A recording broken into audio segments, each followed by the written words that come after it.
ආයිබෝල් ළමයි අද අපි සාකච්ඡා කරන්නේ 2005 අවුරුද්දේ ආපු විභාග ගැටලුවක්.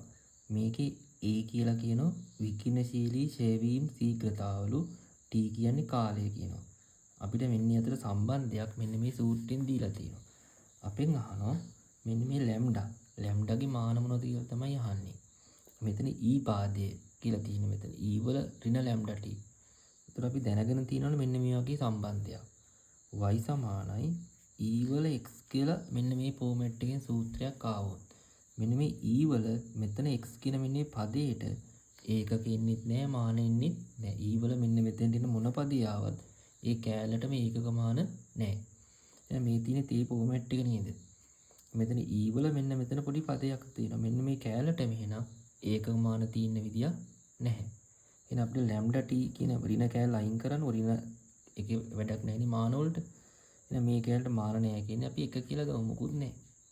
එහෙනම් ලැම්ඩා උත්ත කරාම එනවා 1 බෙදීම t කියලා. එතකොට ලැම්ඩාගේ මාන හොයන්න t ට මාන ආදේශ කරන්න. t කියන්නේ කාලයනේ. මේ උඩට ගියාම එනවා ලැම්ඩා සමානයි t ඍණ 1 කියලා. අන්න ලැම්ඩාගේ මාන හම්බ වෙනවා t ඍණ 1 කියලා.